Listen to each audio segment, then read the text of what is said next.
IT all set? Excellent.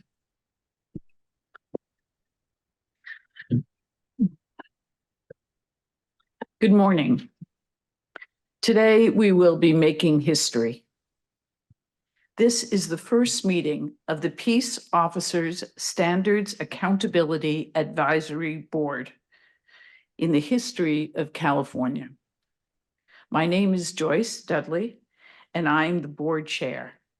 Today is December 14th, 2023. We are here today as a direct result of the hard work of peace officers, activists, legislators, voters, Governor Newsom's office, and the staff of Post under the extraordinary leadership of its executive director, Manny Alvarez. We are also here because historically, people have been treated unjustly or have been unjustly accused. Some of those people include victims, their loved ones, and law enforcement officers. To quote Dietrich Bonhoeffer, quote, "We are not to simply bandage the wounds of victims beneath the wheels of injustice. We are to drive a spike into the wheel itself." We are here to listen carefully, think thoughtfully, and act judiciously as we seek truth and justice for all. To quote Mahatma Gandhi, quote, "Truth never damages a cause that is just." Our primary mission is to protect the public and all constitutional and statutory rights. As Martin Luther King Jr. said, human progress is neither automatic nor inevitable. Every step toward the goal of justice requires sacrifice, suffering, and struggle, the tireless exertion and passionate concern of dedicated individuals, which is why all of you were chosen to serve on this board. To end my personal comments, I will leave you with the words of Robert F. Kennedy. Few will have the greatness to bend history itself, but each of us can work to change a small portion of events. It is from numberless, diverse acts of courage and belief that human history is shaped. Each time a person stands up for an ideal or acts to improve the lot of others or strikes out against injustice, they send forth a tiny ripple of hope, and crossing each other from a million different centers of energy and daring those ripples build a current which can sweep down the mightiest walls of oppression and resistance. I want to personally thank you all for joining us today, the board and members in our community. Before the meeting officially begins, allow me to remind you that this meeting is being webcast, recorded, and transcribed. So I may ask you to slow down, repeat things, or speak more clearly so that our transcriber can most accurately capture the discussion of our minutes. Further, please note that the microphones are on and off. When you begin speaking, they may go live. With this in mind, you will need to pay attention to your crosstalk. Mr. Knapp, please call the roll call. Madam Chair, members of the board, good morning. Board Member Buchan. Board Member Clavo. Present. Board Member Crawford. Present. Board Member Doyle. Here. Board Member Dudley. Here. Board Member Glazer. Here. Board Member Johnson. Present. Board Member Lara. Present. And Board Member Pena. Present. Thank you. Thank you, Mr. Knapp. A quorum has been established. There are 8 members here today. I would like to introduce, and the name of this board, the initial of this board, POSAAB. I'm not sure that's any easier to say than the full board name, but it's POSAAB. And so our legal counsel is Christopher Beatty. Thank you for being here. And Post Assistant Executive Director, Anne Marie Delminato. Okay, and she's to my right. Public comment. This time is set aside for members of the public who wish to comment on items not on the agenda, but those within the board's jurisdiction. Public comments on matters on the agenda will be heard after each item is presented. Public comment on specific peace officer revocation cases will be heard later. At that time of each such matter, we will be able to hear individuals speak on those matters. I may ask members of the public to limit their remarks in time pursuant to existing board policy. I may conclude the public comment period if multiple speakers are voicing repetitive or similar statements and the 15-minute public comment period has expired. Members of the public who wish to speak are asked to limit their remarks to no more than 3 minutes each. If we have many people who wish to speak on the same topic, I, as the chair, may intervene and will ask that you limit your remarks to no more than 1 minute. Please be advised that the board cannot take action on items not on the agenda, but only to the extent necessary to determine whether they should be made an agenda item at a future meeting. Respond briefly to statements or questions posed, request clarification, or refer the items to staff. Members of the public who would like to provide public comment may approach the designated table right there. And thank you. And the microphone at the front of the room. Please remember that this meeting is being transcribed. So once again, I may politely interrupt and ask you to repeat or speak slowly and clearly so your comment can be correctly captured in the transcript. Before I open public comment on matters not on the agenda, please note that if you have a specific complaint on an officer that is not on today's agenda, you should file a complaint with Post or with the officer's employment agency. Staff will assist you in this matter. I would like to remind individuals making comments to not discuss pending complaints or pending discipline actions that may later come before this board for a recommendation. If the board takes action on your complaint, you will have an opportunity to address the board at that time. Following these rules is necessary to comply with the law and to avoid compromising the board's mission. Now, is there anyone who would like to address the board during this public comment period?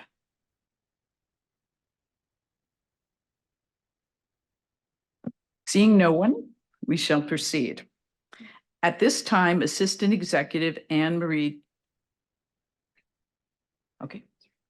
Assistant Director Anne Marie Delminato would like to address the board and pronounce her name correctly because I keep not pronouncing her name right. You've absolutely done a terrific job. It's not an easy name to pronounce. Good morning, everyone. My name is Anne Marie. I am the Assistant Executive Director for Peace Officer Standards Accountability Division. This is the division that was prompted in SB2 to do the investigations and review of complaints that come before the board. I first want to thank Chair Dudley for her compelling opening remarks. And I echo both the importance of the board and the opportunity that is before us today for transparency and accountability to this process. I want to open today's meeting with a little bit of an insight into what the division has done since January 1st, 2023, with regard to taking in the complaints, charges, allegations, and completed investigations with regard to officer misconduct. So if we could put up some stats this morning, we have a few statistical documents here that I'd like to share. So I'm not going to read all of these to you, but I want to point out just the sheer volume. So since January 1st, 2023, there's been 21,364 reports of serious misconduct that have been received by post. As we mentioned yesterday, much of this, 73% of this, involves cases that are considered look back. That's from January 1st, 2020 forward. There is a number of allegations that may come in for each of the reports received by the division. So you see that third column there, third data point, is actually number of allegations. What we're hoping to provide you in the near future is the number of officers that are reflective in these reports and allegations. We further collect stats, and we do publish these stats at every commission meeting. And we'll also be publishing stats on our website, in addition to the actual agency reporting of cases of serious misconduct and the actions that have been taken as a result. Of the 615 agencies that are under post, 59% of those agencies are reporting. You'll see 41%, there's 41% of the agencies that we have not received a report on to date. But of those agencies, they have less than a dozen peace officers. Therefore, they may not have acts of serious misconduct at this point. The reason we think it's important to publish the reporting of the agencies is so the public has, it's transparent first and foremost, and the public has an opportunity to look at the reporting history of each and every agency. There's also some statistics there regarding immediate temporary suspensions, voluntary surrenders, ineligibilities that are as a result of a felony conviction prior to January 1st, 2022, and revocations as a result of a felony conviction after January 1st, 2022.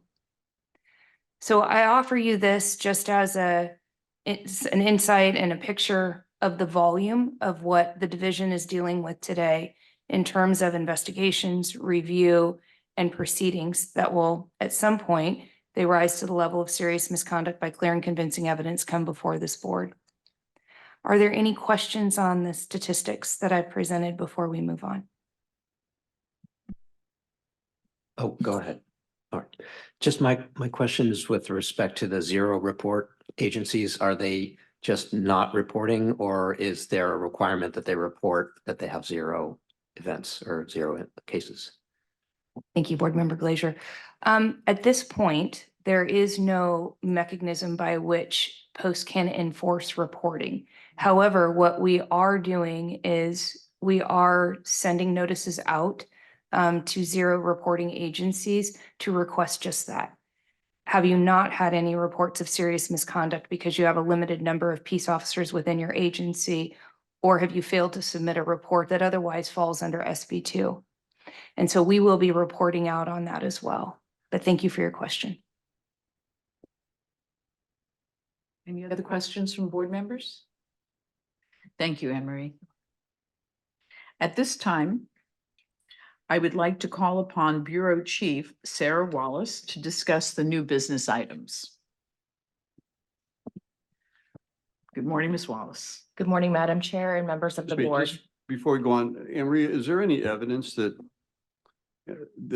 the agencies have had zero reporting, that they've had cases and they're just not reporting them? No, to date, we don't have evidence to suggest that they have failed to report, just that they have not reported anything since January 1st. Thank you. All right, I'd like to add to that. Yeah. Is there any way that you can break down your report to show the counties, by counties, that they're reporting or not reporting? We actually have a list of agencies and we currently have those statistics. So we are making those available by the end of the month. So they're going to be on our website and you'll be able to look at every agency and see what their reporting history has been. You're welcome. Any other questions or comments? Okay, thanks again, Anne Marie and Sarah. Good morning, Madam Chair and members of the board. Before you today, we have several new business items to present.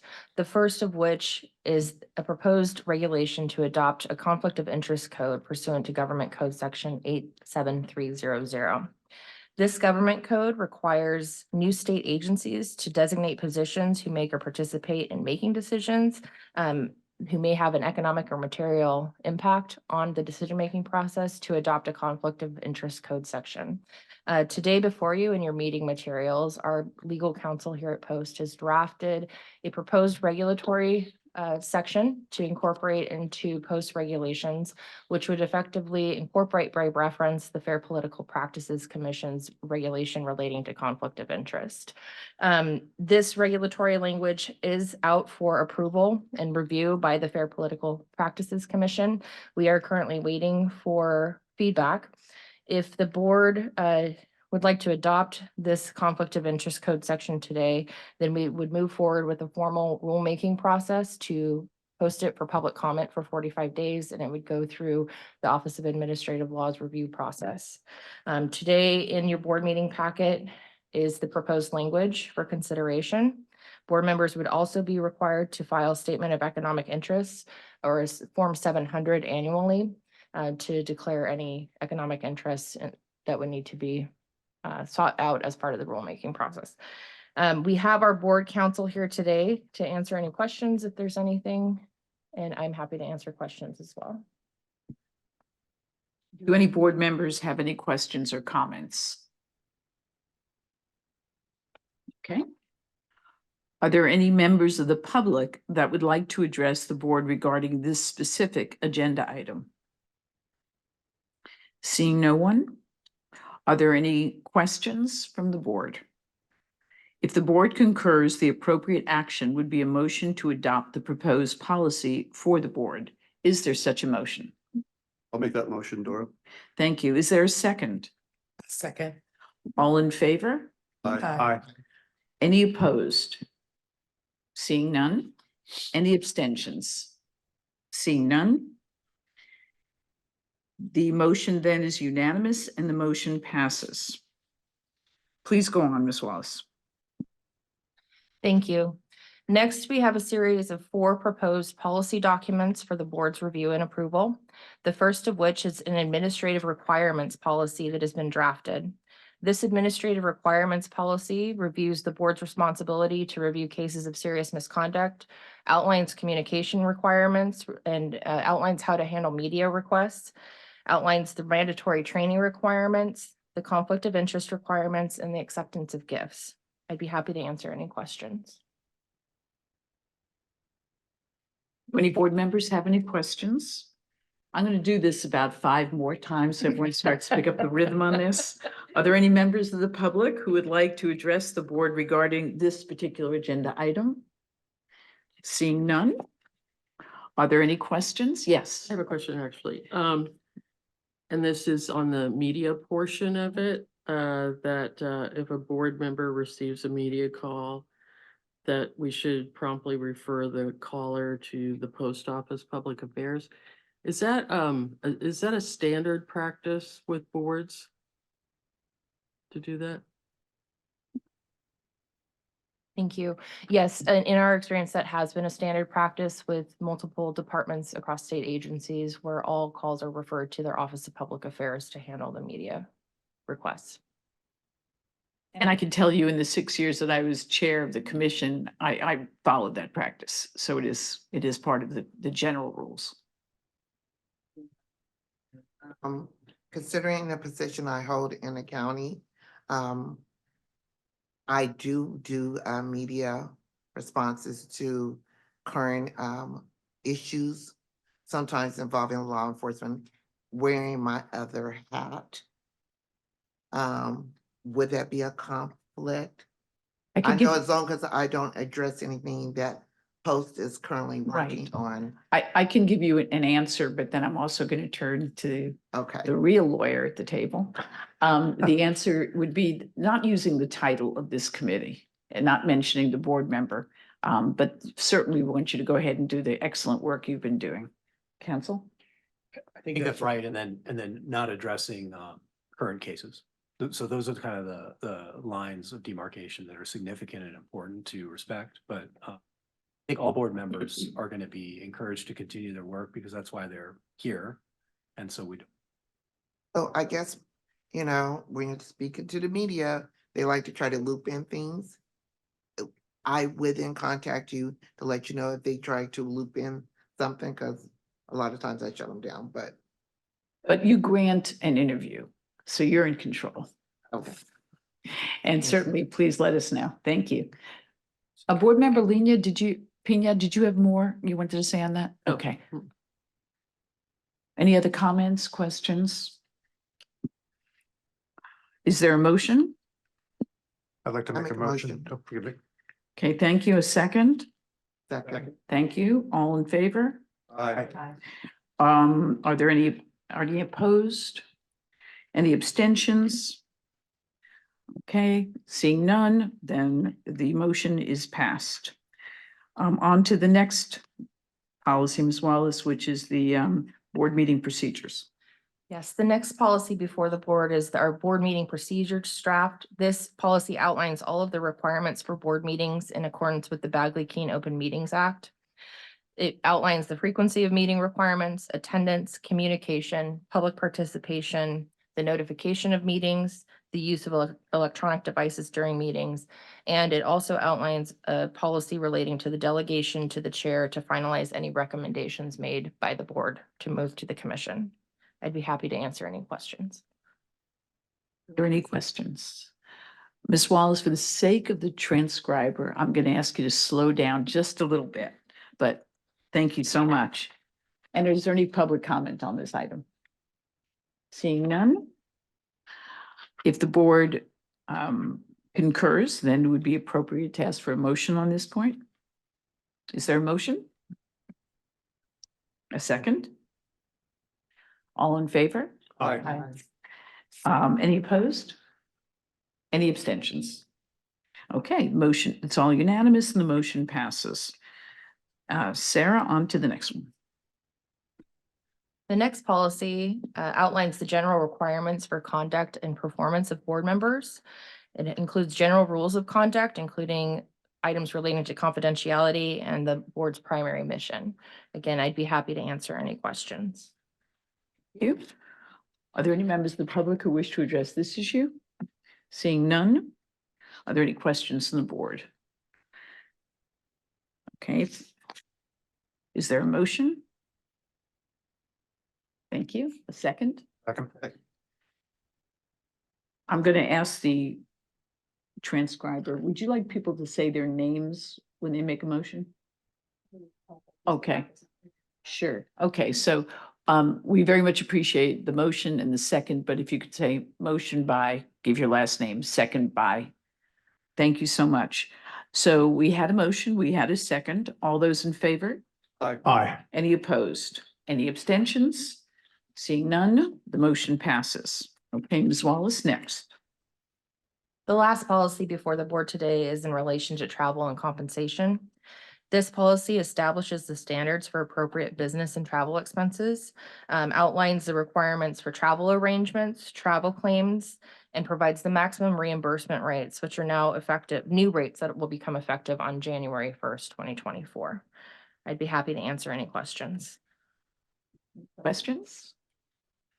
Any public member want to make a comment? Seeing none, is there a motion? Thank you. Last name, Nicole Clavo. thank you. I And- second it, Crawford. Thank you. All in favor? Aye. Any opposition? Any abstention? Seeing none, this motion also passes. And I want to thank all the board members for doing all that reading last night. Obviously, you were very prepared and it's very much appreciated. Okay, we now move to the next items on the agenda, and that is the two cases that are before us today. We will only be reviewing the facts and evidence as presented by the division. This is not an evidentiary hearing. The rules of evidence do not apply. Evidence is not formally admitted into the record. There is no need to make any objections, and objections will not be ruled upon. Under the Penal Code and applicable state regulations, this initial hearing will determine only if the matter will proceed forward for the commission's review. And then, should the commission approve for a full evidentiary hearing before an administrative law judge to determine whether the allegations are true and justify discipline. For those commenting on each item at this early stage, the board must only consider the facts that the division, after investigation, believes can be proved at a later evidentiary hearing.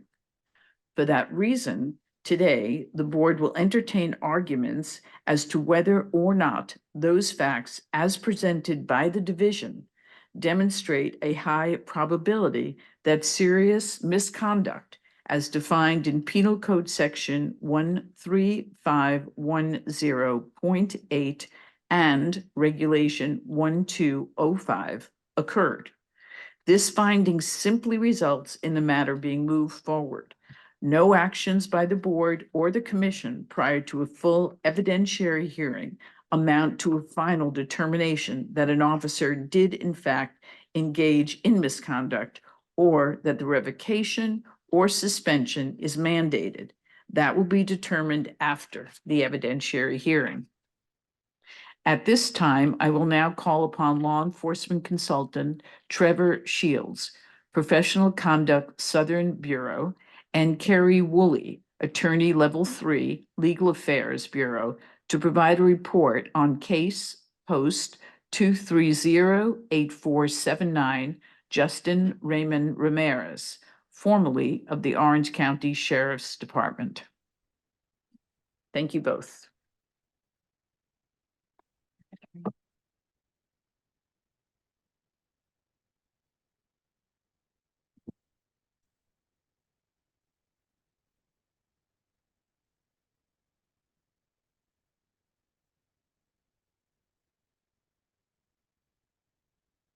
Please go ahead whenever you're ready.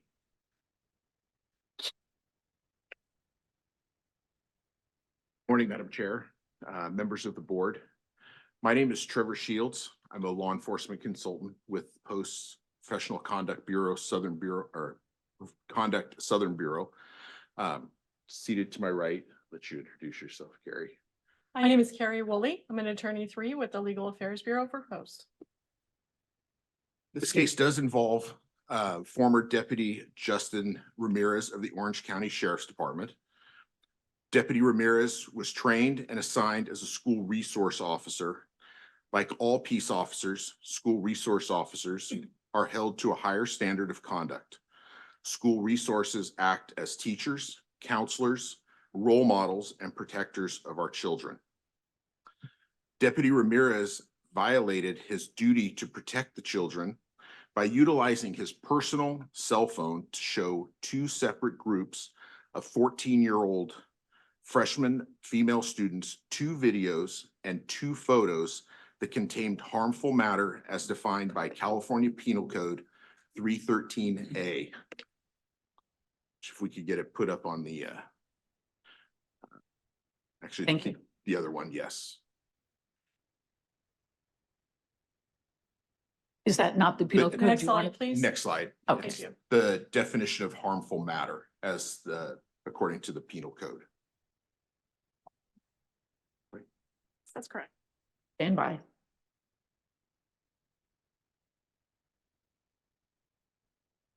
Want me to read it? Would you please read the definition? Would you like me to read it? Yes, please.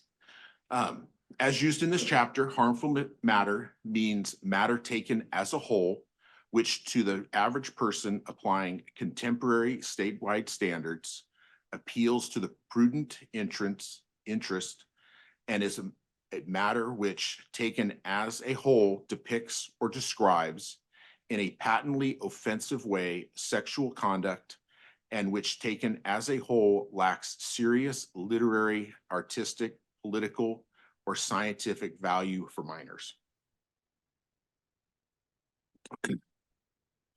The Orange County Sheriff's Department conducted a criminal and administrative investigations. They sustained departmental policy violations of serious misconduct against Deputy Ramirez. They referred a criminal complaint to the Orange County District Attorney's Office.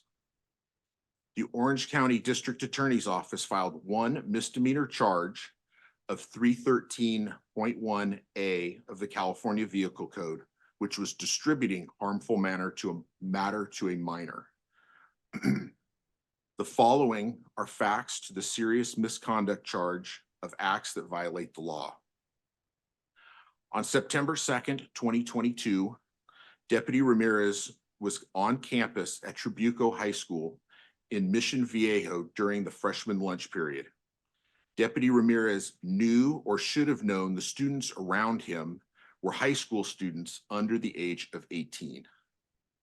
Deputy Ramirez was in full uniform. He was seated in his patrol car when he was approached by several freshman students. These students asked him questions about events he's seen in his job as a deputy sheriff. Specifically, and I quote, "What was the most horrible call you got?" Instead of using this student interaction as a positive teaching moment and providing an age-appropriate response, Deputy Ramirez used very poor judgment and utilized his personal cell phone to show the group of 14-year-old freshman students the 2 videos and 2 photos containing explicit, graphic, sexual, and violent content, as well as one of illicit drug use, all of which was not appropriate for juveniles. Deputy Ramirez was not part of these events he was showing. He was not on scene, and he was not part of the investigation of these events. The first video depicts 2 individuals engaging in sexual intercourse who were subsequently stabbed by an assailant with a knife, resulting in the death and apparent death of one of the victims. The video is very explicit and graphic in nature and shows the faces and intimate body contact between the victims. The second video shows 2 males sitting on the ground in a room smoking a controlled substance, most likely crack cocaine, from glass pipes.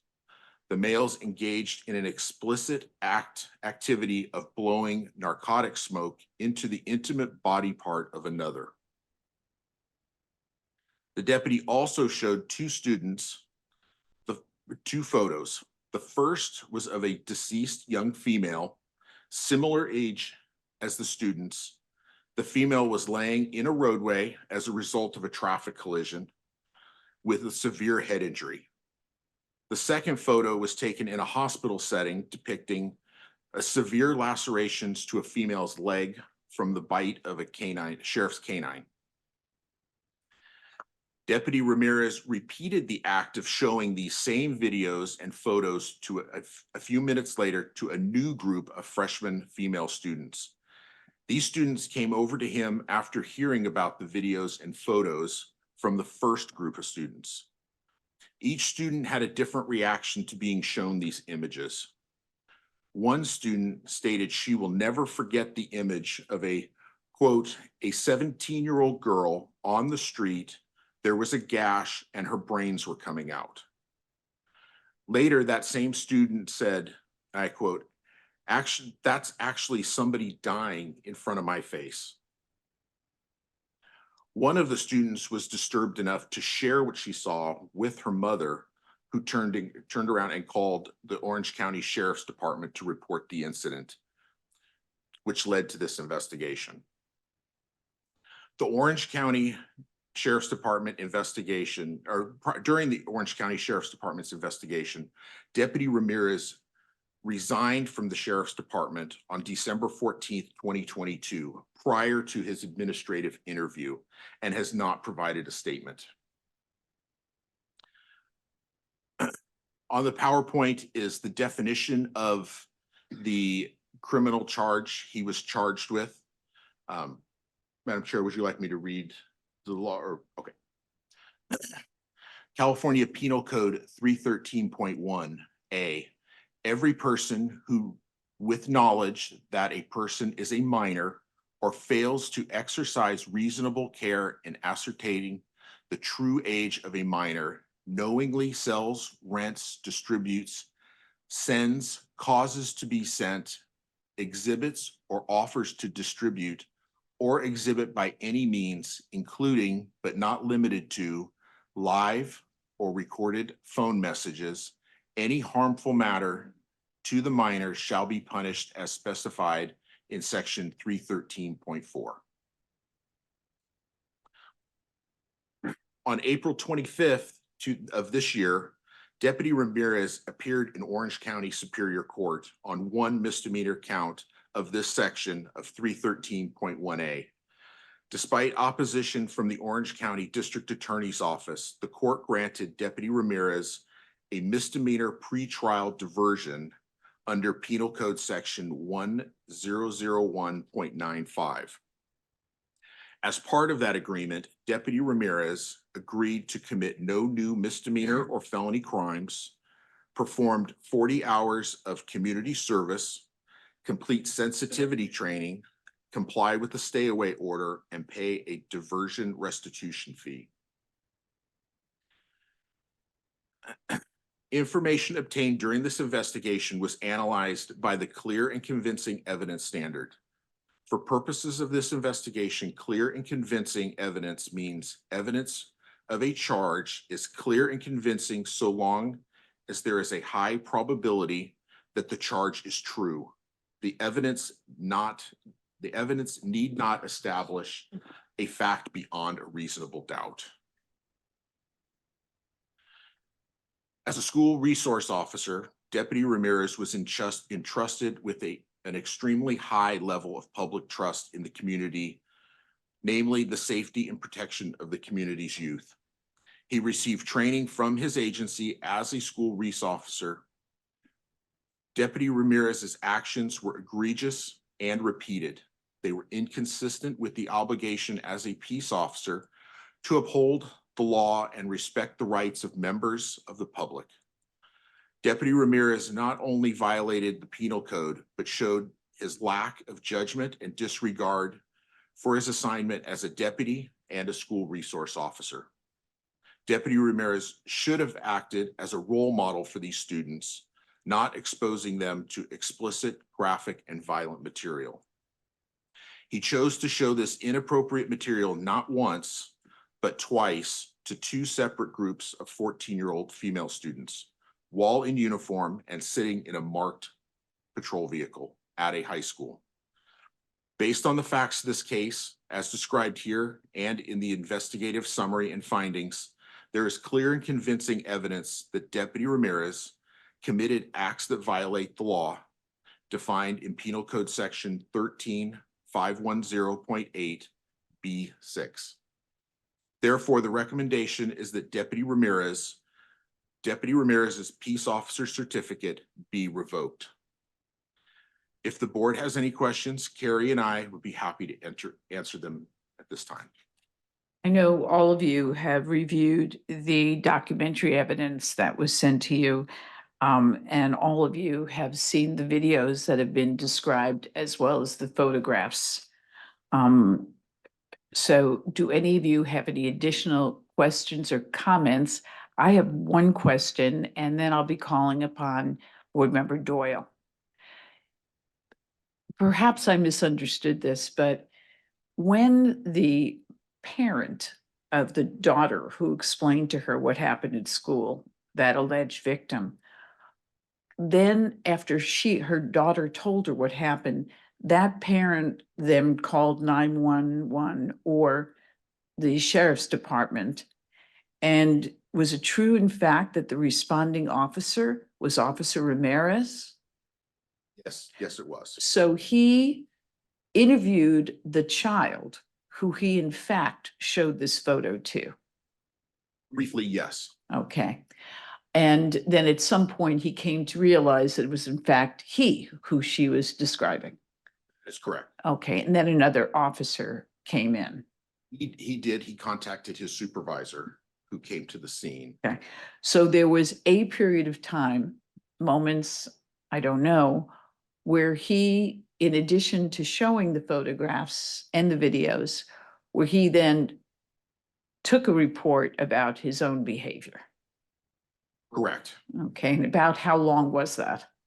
From the time arrived at the residence to the time the supervisor arrived. I believe it was, I don't know exactly. I'd have to give you an approximate, it was approximately 20 to 30 minutes. Okay, during that period of time, do you happen to know if he stayed with that child or whether he immediately took himself out of the case? He did not, he did, when he realized that this case was about him, he did excuse himself, went out to his patrol car. That's where he made a phone call to another school resource officer and to his supervisor. Okay, When his supervisor arrived, they then went back into the house. He was not alone with the child. but when, and I believe this was all in your report, he waited outside, and then when his supervisor arrived, he again entered that house where this child and her mother were. Correct. Okay. Yes, Board Member Doyle. The decision to provide diversion, was that a Orange County court policy? Yes, oh, that's probably more of a, It would have been within the discretion of the trial judge. It was over the objection of the district attorney. I believe the district attorney who handled the case was supposed to be appearing today. If he's here for public comment, he may be able to answer that question in full. Board Member Doyle, he's due here at about 10 o'clock. No, that's sufficient. I just wanted to know, because I know there are misdemeanors that are excluded from diversion, and just wanted to clarify if that was a board policy to pretty much divert most Right. misdemeanors. Okay, It thank would you. have been excluded had it been registrable under Penal Code Section 290. This was not, though. Board members have any other questions? Yes. Yeah, just on Chair Dudley's earlier point, in your report, it says on page 6, in the 4th paragraph, that the sergeant that he called Sergeant Huerta assisted the respondent to complete his interviews by talking with the parents so the respondent could interview student number 1 in the adjacent room. Did that interview occur in the adjacent room, or did they just set that up and then that got scuttled? no, he did interview the student in an adjacent room. But there was a little, Deputy Ramirez wasn't 100% completely honest with the supervisor. I don't believe the supervisor at that point knew that this was about him. And I think things would have been a little different maybe. It wasn't until after they exited the residence that Deputy Ramirez came a little bit forward with what he thought was going on. But that interview had occurred in the adjacent room between the respondent and the student That is correct. alone. It's still within it's within the house. They were within eye shot of each other, the parents and the sergeant. Are there any other questions or comments from any other board members at this time? Was there, actually, I have a question, was there any explanation, I didn't see it in the report, about the evolution of the story that the deputy gave to Sergeant Huerta? The story began, he did not pour out, the videos were not of a sexual nature, and then later on, the story becomes something different that he explains to the supervisor. Was there any expansion on why that might have happened? It was not. It was, he told them at the scene before they left that that it might have been about him. And then later on in the shift, he then, I think, was probably trying to write the report and contacted the supervisor and gave him that further update that he did show a couple of videos and photos to students. And to your point, Board Member Laura, he was not interviewed for the administrative investigation. He resigned prior to being interviewed. Are there any other comments, questions? Yes, Mr. Yes. Johnson. I do have a question. How did he come to get the videos? I guess first question. And the second question is, there's a violation, I'm not sure what code, of the evidence that he had on his phone, which is a private phone, his personal phone for what I believe. So the first question is, how did he come to get the videos? And was it okay for him to have those on his phone? I'm not sure how he came to get him. He was not part of those investigations, whether they were sent to him by another person, deputy, friend. I don't know who sent them to him. There were quite a few photos on his phone when the sheriff's department did a search warrant. There was a homicide investigator that completed the criminal portion of the report of Orange County's report, and he did go through all, I believe it was close to 18,000 videos and photos. When I spoke with him, he said that there was nothing criminal in nature that specifically was criminal to possess. It became criminal when Deputy Ramirez showed them to the underage females. I can have a question. One moment, please. Was there a follow-up on that, Mr. Johnson? No, he answered. Okay. Thank you. The law that I think you're referring to is Kobe's law, and that law wasn't yet enacted. And yes, Ms. Pena, That's what Kobe's law is what I was gonna comment on. thank you. Anything else? Any other questions from the board? Yes. So they kind of answered the question about the Kobe's law. When did the sheriff's department, did he voluntarily show the videos, or was it during at the time that they got the search warrant to go to the house and they obtained this, the videos off of his person's phone? The search warrant, they called him into I believe it was their city hall, and they had the search warrant, and he voluntarily, he certainly didn't fight them, provided those phones in accordance with that search warrant. Any other questions or comments from the board? Are there any members of the public who would like to address the board regarding this agenda item? I believe we have someone. Would you please identify yourself, sir? Yes, good morning, Madam Chair, board members. My name is Robert Bauman, and I'm a representative for Deputy Ramirez. Okay, thank you. And do you have a public comment regarding this matter? Yes, ma'am. Just a couple items that I wanted to address. The first piece is, as it relates to Deputy Ramirez, it has been mentioned that he did not provide a statement, and the division has never reached out to conduct an investigation or any further investigation to discuss this with Deputy Ramirez. I think Deputy Ramirez's statement and what he says is imperative and pertinent to this investigation. And again, my understanding, unless I have a misunderstanding, is that the division does have the authority and the ability to conduct further investigation. Obviously, the standard before the board is clear and convincing evidence, which is a higher standard than what the department's burden of preponderance of the evidence. Therefore, I think Deputy Ramirez's statement is pertinent, and again, would shed light on a lot of these allegations, because as of right now, these are the allegations are being substantiated by one side, by statements by one party, essentially, without Deputy Ramirez's input. That was the first item I wanted to address and bring to the board's attention. The second item May I was, interrupt you and Yes, just please. have them respond to that, and then we can go on to the next event? yes, Is that okay? Please go ahead. Thank you. I did just confer with Mr. Shields. That's true that the division did not reach out for a statement from Deputy Ramirez. However, I would like to point out that under the law, we are not obligated to reach out to Deputy Ramirez for a statement or to any officer from a statement if we feel that the investigation that was performed by the agency was sufficient in and of itself, which was the case here.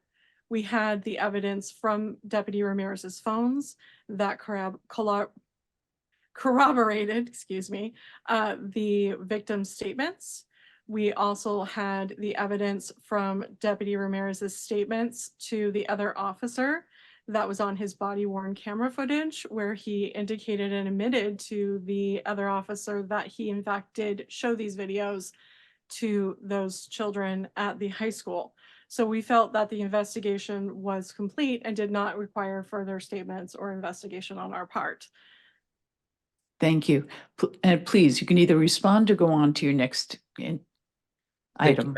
Thank you, Madam Chair. Just to briefly respond, if there's other body worn camera footage or other evidence, again, I would request that that evidence be provided to Deputy Ramirez. Deputy Ramirez has not received that evidence, and therefore it would be a due process violation to move forward and use that evidence without him having opportunity to see that evidence and to respond to that evidence.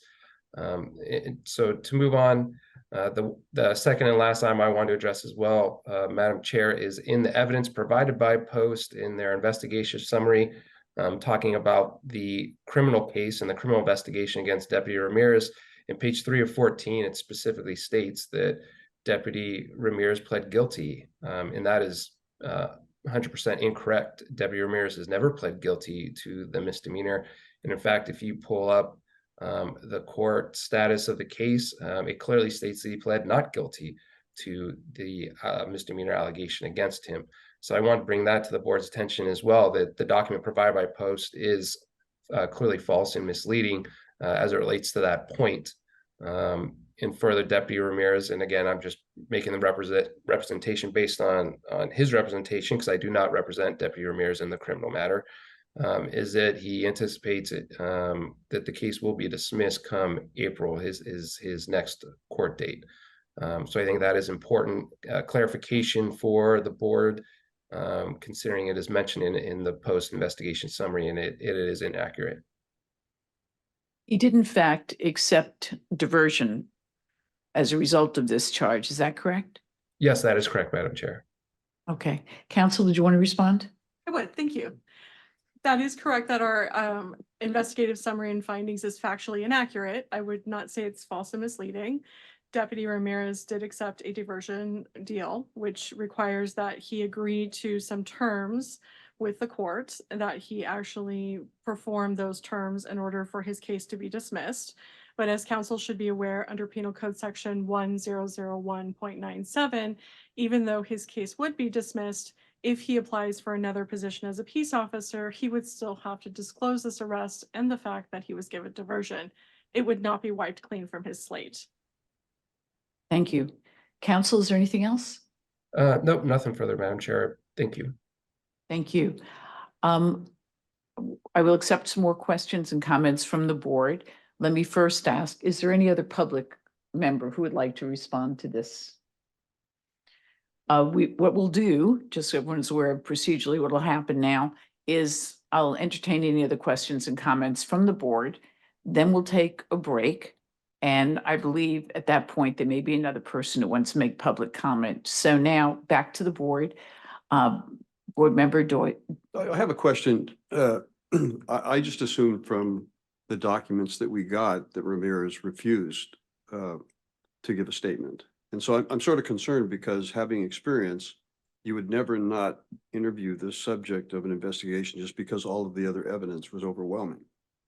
And so I know they don't have to, but I don't understand why they wouldn't close that loop.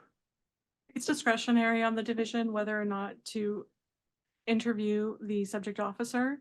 When we have a case like this where we have a large body of evidence and we actually have a video where it shows an admission by the officer, the division may make the decision at its discretion not to interview the officer. So it's simply within Post discretion whether to go ahead and interview. Thank you. Thank you. Yes? No. Would any other board member like to make, please? Question, on the photo of the young woman who was the victim of a automobile accident, was that a crime scene photo, a local crime scene photo, or was that from a website or obtained elsewhere, or do you know? I don't know for sure. I know it is within the county of Orange County. The Orange County also has a coroner division. So somebody from the Orange County Sheriff's Department's coroner division would have come out. I don't know who took the photo or how it was sent to Deputy Ramirez. But it was a local photo? Yeah. Okay. Thank you. Any other questions or comments at this time? Okay, we'll be taking breaks at about every hour, every 15 minutes, or an hour and 15 minutes to give the transcriber a break. So we will now, it's approximately 3 minutes to 10. We'll now break until approximately 10:08. Thank you all.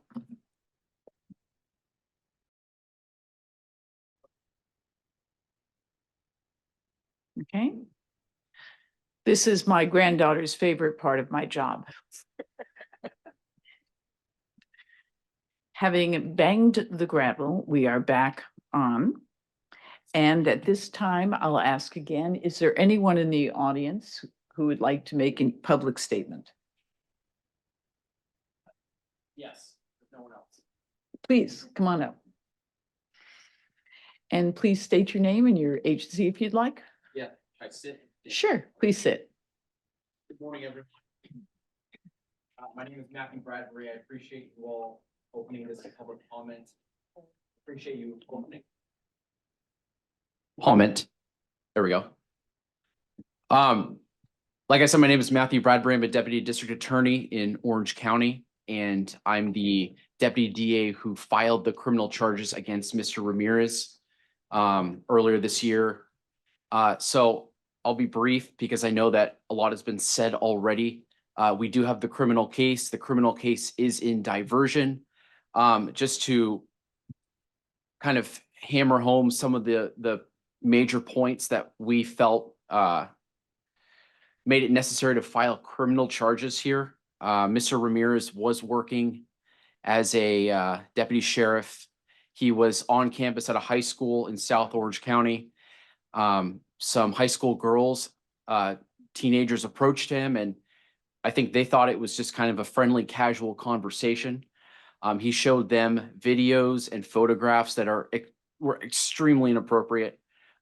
Inappropriate to show anyone not affiliated in law enforcement, let alone, freshmen in high school, female freshmen in high school. Based on that, the girls told their parents. They made statements to the effect of being shocked and traumatized by what they saw. One of the girls' parents called the sheriff's department, and then that's how the internal affairs investigation opened up. It then came to us at the district attorney's office. My unit at the DA's office looks at all of these internal affairs cases, and we usually don't file charges, to be honest. But this is one that we did. There was an additional search warrant that was done of Mr. Ramirez's phone, and apologies if you know all this already. But the search warrant showed additional photographs and videos that we felt were very inappropriate, including photographs from other crime scenes that he had kept on his personal phone. And without speculating why he chose to do that, two of those photographs were of dead bodies from other crime scenes in Orange County. There was other material, personal material to him that we also felt was very inappropriate for him to have, including a video that he took of himself while on sheriff's property, a selfie, but a video, if you will. And just there's a lot of material on there in that search warrant that we felt added to our general sense that Mr. Ramirez just does not have the judgment to be a peace officer. Now, that's obviously not what we decide, but it was part of the reason that we wanted to be here in person today. And we're very happy that this commission, which I know is brand new, is taking a look at this. And so we feel that all in all, not only the way that Mr. Ramirez behaved with the high school students, but also the other materials found on his personal device related to other crime scenes were more than just a lapse in judgment, but were really it just showed a complete lack of judgment on his part. And look, no one's saying that on the criminal case, he needs to spend a decade in prison. Of course not. It's a misdemeanor. But in terms of his ability to serve and wear a badge, in our view, that's just something he should be foreclosed from doing. And so again, I'll leave with, if you have not had a chance to see the videos and photographs, and I believe there were still images provided in the. This board has seen the videos and the photographs, or at least most of the photographs you just described. This board has not seen any photograph of the defendant and in uniform. But the other photographs that you have articulated, they have seen. May I ask you a question? Yeah. There's been some discussion about the plea and about the meaning of diversion. Would you explain to us what the plea was and what the ramifications of diversion are? Yes, definitely. So it is there has been no guilty plea entered. So state of California, Penal Code Section 1001, I think it's 0.6 is this form of diversion. We just call it misdemeanor diversion. It is a diversion without a guilty plea up front that is available to any defendant in Superior Court in California for a misdemeanor, barring certain specific misdemeanors. Like DUIs typically can't be diverted in this way. But so there's no guilty plea for Mr. Ramirez. It is a kind of an indefinite period of time where he has to perform counseling, community service, stay out of trouble, things like that. So he did accept that. He did not fight the case in the sense of, I'm taking this to trial. This is not true.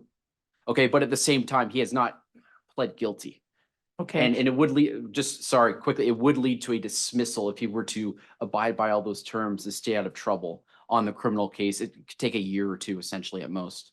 The other question that was raised was, what was the district attorney's position on whether he should be able to be diverted on this case?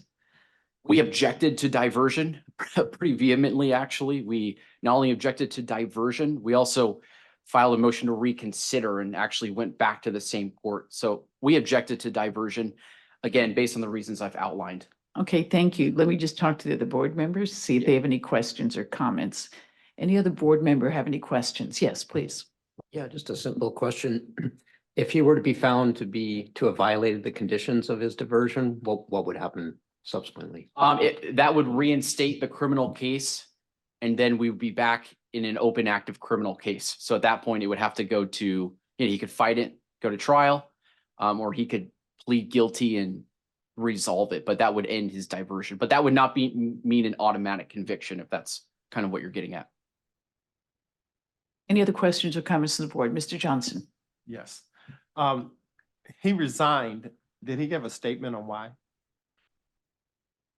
I can answer that question. He did not. He just simply resigned prior to being interviewed for his internal affairs investigation. Any other questions or comments from the board? Thank you very much, counsel. I appreciate it. Thank you. Are there any other, is there any other public comments on this case?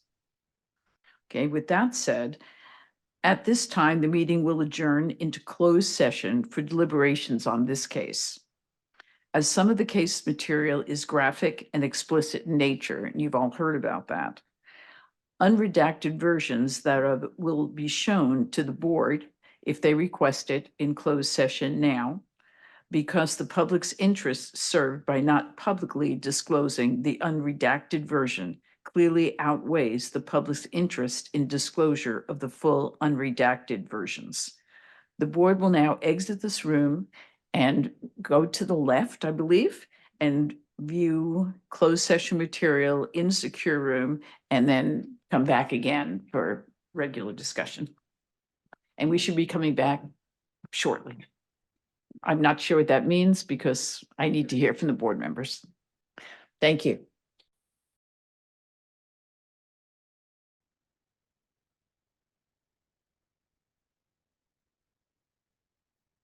They're testing 1, 2, 3. Okay, IT, you all set? Okay, excellent. We are back from closed session. We will now reconvene in regular session to take a vote on the board's recommendation to the commission. In the matter of post 2308479, Justin Raymond Ramirez, formerly of the Orange County Sheriff's Department, are there any other comments that the board members would like to make?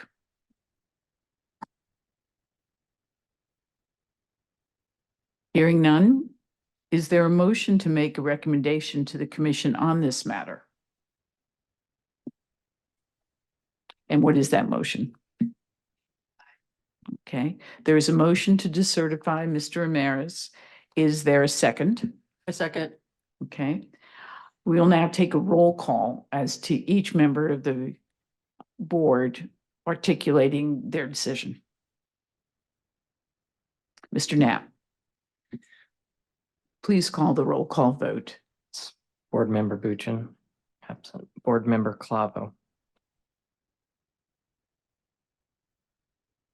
Board Member Crawford. Agree. Board Member Doyle. I support the motion. Board Member Dudley. Aye. Board Member Glazer. Board Member Johnson. Aye. Board Member Lara. Aye. And Board Member Pena. Aye. Thank you. Okay, it appears that every member of the board who is here today has voted that the recommendation be revocation. Is there anyone that is deciding that they don't want to vote that way? Seeing none, hearing none. Is there anybody who's abstaining? Seeing none, hearing none. It is unanimous. The motion passes. Council, anything else? Okay. Now, at this time, I'll call upon law enforcement consultant Robert Ringolf, Professional Conduct, Los Angeles County Bureau, and Adele Din, Attorney for Legal Affairs Bureau, to provide a report on case post 2303691, James Curtis Fillmore, formerly of the Los Angeles Police Department. Please proceed when you're ready. Thank you. Good morning, Chair and members of the board. My name is Robbie Bringolf, and I am one of the law enforcement consultants assigned to the Los Angeles County Professional Conduct Bureau in the Peace Officer Standards Accountability Division. To my left is Adele Din, an attorney with our Legal Affairs Bureau. I'm here to present to you case post 2303691 involving Los Angeles Detective James Fillmore. Detective Fillmore started his law enforcement career as a police officer with the Los Angeles Police Department in 2003. Mr. Fillmore was promoted to the rank of detective in 2014. On February 27th, 2016, while off duty, Detective Fillmore was stopped by the Los Angeles County Sheriff's Department for failing to stop at a traffic signal. When the deputy approached Detective Fillmore's vehicle, he noted the smell of an alcoholic beverage emitting from the vehicle and from Detective Fillmore's person. The deputy observed an open 25-ounce can of beer in Detective Fillmore's center console. So the deputy conducted an investigation and determined Detective Fillmore was driving under the influence of alcohol. Detective Fillmore was arrested and taken to the Santa Clarita station for booking. On the floorboard of his vehicle, deputies located 5 empty whiskey bottles of varying sizes. While at the station, Detective Fillmore was uncooperative in providing a breath sample, despite being given 5 opportunities to do so. Detective Fillmore told the arresting deputy he would only provide a blood sample with a court order. So deputies sought a search warrant and transported Detective Fillmore to the Henry Mayo Hospital to obtain a sample. After nearly 2.5 hours after the stop, a sample was obtained via search warrant. The sample resulted in a blood alcohol concentration of 0.12%, which was above the legal limit of 0.08%. Detective Fillmore ultimately pled guilty to 1 misdemeanor count of driving a vehicle with a blood alcohol content of 0.08 or greater.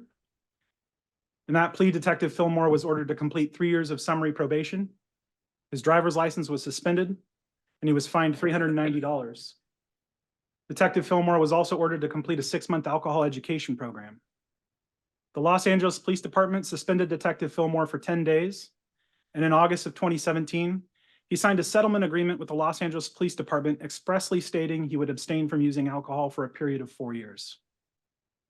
4 years and a few months later, on April 30th, 2022, Mr. Fillmore was off duty and driving an unmarked LAPD detective vehicle. While driving southbound on Circle J Ranch Road at a high rate of speed, Detective Fillmore was involved in a vehicle accident. Detective Fillmore's police vehicle collided with the rear of a parked vehicle, causing that vehicle in turn to collide with the vehicle in front of it. Detective Fillmore's unmarked police vehicle was totaled, and the two parked cars received major damage. Detective Fillmore was pinned in the vehicle and sustained a broken wrist and ultimately required surgery for that injury. Los Angeles County Sheriff's deputies went to the hospital and determined Detective Fillmore had been drinking and driving under the influence in his unmarked police vehicle. A blood sample was taken around 2 hours and 45 minutes after the vehicle accident. At that point, Detective Fillmore was found to have a blood alcohol content of 0.18%. Again, this is well above the legal limit of 0.08. Detective Fillmore admitted to the deputy he had been the driver and sole occupant of the vehicle. He admitted he had been driving at a high rate of speed, and he admitted he had been drinking prior to driving. In March of this year, Detective Fillmore was relieved of duty by the LAPD. Detective Fillmore still shows to be employed by the Los Angeles Police Department and has been directed to a Board of Rights, which is scheduled for April of next year. April of this year, Detective Fillmore pled no contest to his second misdemeanor charge of driving under the influence of alcohol with a blood content concentration of 0.08 or greater. Detective Fillmore received 5 years summary probation, 15 days in jail, and a fine of $500 or 4 additional days in jail. Detective Fillmore was also ordered to complete an 18-month alcohol education program. Detective Fillmore's actions have resulted in the destruction of city-owned property, destruction of private property, and caused him to receive a serious injury. He's been convicted of driving under the influence twice while employed as a detective for the Los Angeles Police Department. The facts I've just relayed support the division's findings that Detective James Fillmore was involved in serious misconduct, specifically acts that violate the law that are sufficiently egregious to be inconsistent with the peace officer's obligation to uphold the law and respect the rights of the public. For purposes of the division's analysis, clear and convincing evidence means evidence of a charge is clear and convincing so long as there is a high probability that the charge is true. The evidence need not establish a fact beyond a reasonable doubt. I'd like to take one last moment to make a quick correction to the record. In the document I've drafted called the Investigated Summary of the Findings, there's a typo, and that's on the date that Detective Fillmore received his first DUI. In 2 locations in that document, it lists the date as July 10th, 2016. That should be February 27th, 2016. With that, I'm happy to answer any questions that the board may have. Thank you. That date change does not affect the fact that it was just a few months after the agreement was signed. So he was told for 4 years, and we all read the terms and conditions of that agreement. And then about 9 months later, he violated again. Is that correct? Madam Chair, the date change was on the first DUI, so it has no relevance to the 4 year. Okay, to the second one, and Correct. therefore the timing is the same as to the plea, as well as the amount of time that went by that he was put on those restrictions. Okay, thank you. Okay, board, questions, comments? I also see Crawford.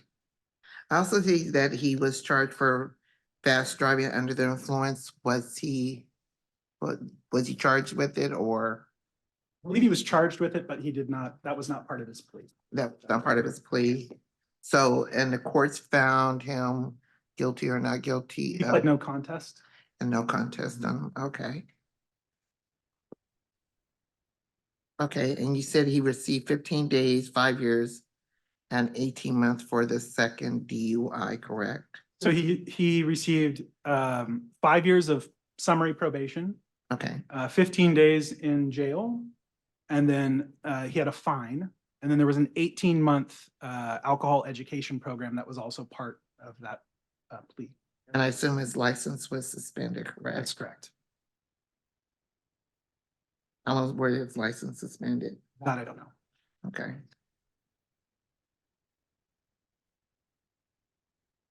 I do have a question. Yes, just a comment response. My position on this board is I was brought in and under the title of attorney, and I can tell you that having worked in the district attorney's office for 32 and a half years, 2 things are generally true. One is when someone pleads to one of the counts, either the A or the B, traditionally district attorney's office throughout the state dismiss the other. The other was question you had about, what was the second point you made? One was on the plea and the other was, do you remember? It was a long time ago.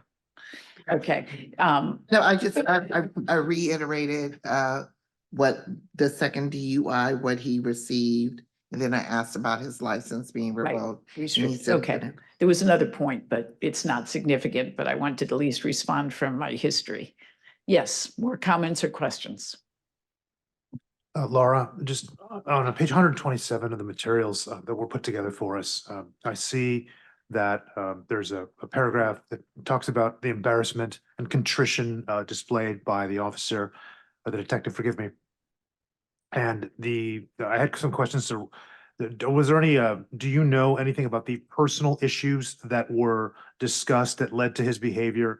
And do you know any of the activities that he said that were pointed out that, you know, the positive life changes that he made? Can you expand on that, or is it what we have before us? Yeah, what I have is what's in the record. That was what was used to find our clear and convincing evidence. I don't have any further on that conversation. I also noted from the report that I thought the alcohol was found in his car, the small bottles of variety of liquors, they were all small, but they were in fact varying sizes. There were varying sizes, varying small sizes. Okay.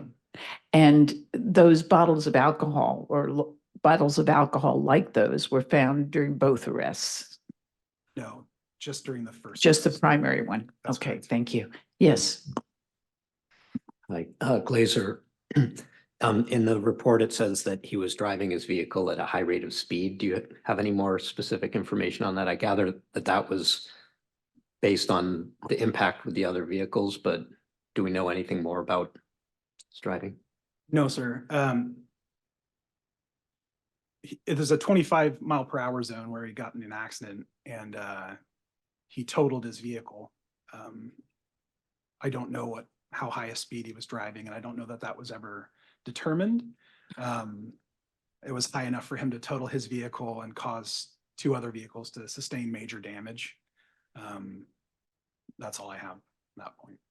Crawford, I have one more question. Please.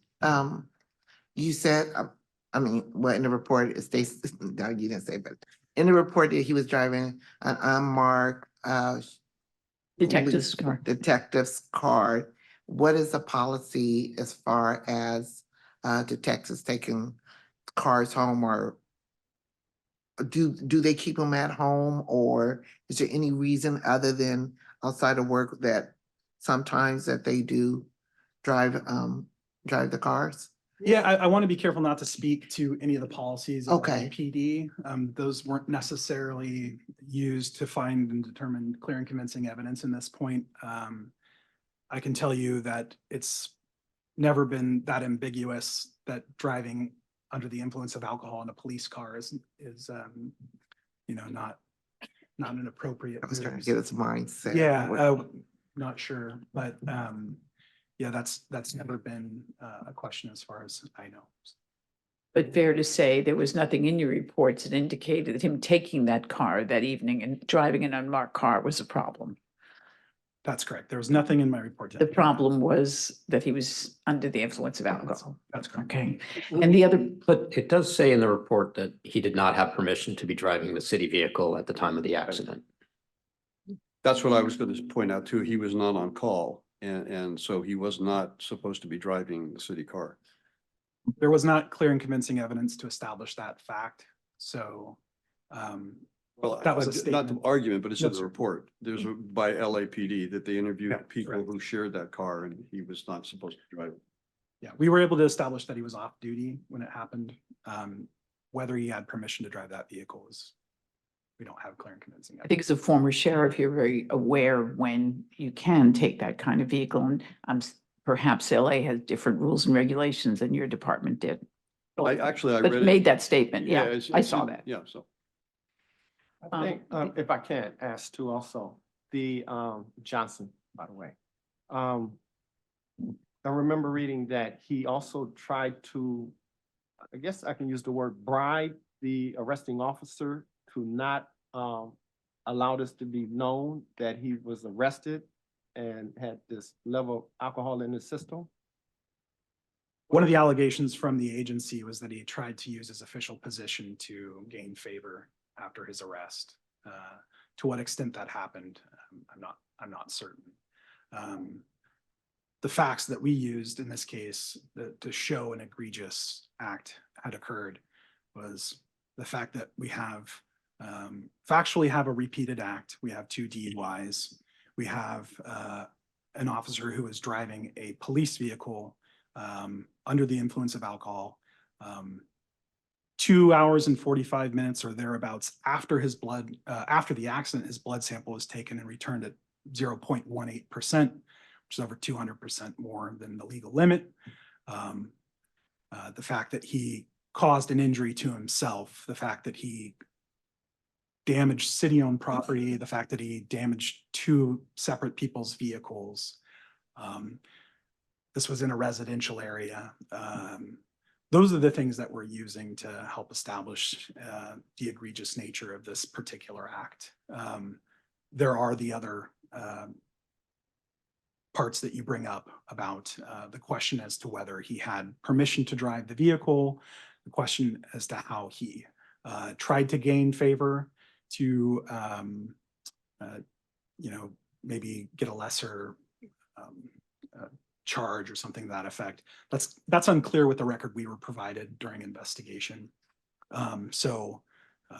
Just bring it back to the facts that we're using to establish clear and convincing. There was no evidence presented that he bribed someone, but it was that he used his badge to influence. Is that correct? Potentially, he may have shown his badge and that may have been interpreted as an attempt to gain favor, or it may have been the fact that he was a peace officer and he felt compelled to show his badge. Mr. Johnson, you may consider anything in the report in forming your opinion. The point I wanted to make before was there were 2.5 hours went by from the time he was driving until the time he had a blood alcohol level of 0.012. And there was an expert who opined what his blood alcohol level was the time that he was driving. Is that correct? There was a blood alcohol expert, an expert in extrapolating blood alcohol content. That expert used a formula for the first DUI and provided that. I used that same formula for the second DUI, which would have put him around the 0.24 to 0.22, around 15 minutes prior to the accident. Correct. Probate. That's correct. Okay. Yeah. Any other questions about that? Yes. Clavo. For clarity purposes, the first DUI was where the alcohol containers were found in, but not in number 2 DUI. That's correct, ma'am. Thank you. Laura, I have a question that as this process is new, I don't know as the investigator from Post, are you permitted or allowed, I don't know the right terminology, to move forward, or was it considered a recommendation for suspension, or this was solely, your thought was this was a revocation case? Yeah, the division's findings support there's clear and convincing evidence that serious misconduct occurred. The egregious nature kind of speaks to that. There's several reasons. First, it's not his first DUI. It's his second while employed as a peace officer. Second, the severity of the events has increased rather than decreased. In his second DUI, Detective Fillmore totaled a police car, caused extensive damage to 2 privately owned vehicles, and caused an injury to himself that required surgery. Third point would be that Detective Fillmore had been suspended administratively after his first DUI, and likely his license was suspended in that case as well. And neither of those suspensions prevented his second DUI. So it shows that suspension might not be the appropriate avenue. And finally, these criminal acts show wanton disregard for public safety, which we find incongruous with being a peace officer. Hence the recommendation to revoke. So thank you for clarifying that. So they did consider that in their recommendation. And of course, as a board member, you can still make a motion that be appropriate. Any other questions or comments? Clavo, one more Heard. question. Do we know if he was offered any EAP or any services for his drinking behavior and habits? That's unclear. That may be part of the settlement agreement. he was likely offered EAP. The fact that he had a alcohol education program, those tend to parallel in nature the type of things that one might get from an EAP, just source. So Thank he you. did receive 2 rounds of alcohol education after each. So to be clear, the first time he had a DUI, had to by law go to the DUI school for a first offender. The second time he had the DUI, he had to go for a second offender. So there were 2 forms of education after that. Additionally, as part of the terms and conditions of his first DUI, the agency insisted that, I believe counseling was one of the provisions that they also insisted upon, that he begin and complete counseling session. Is that correct? That is correct. Okay, so hopefully that answers your question. Yes, thank you. Any other questions or of this? Robert, and I know that you said earlier, it was about policy.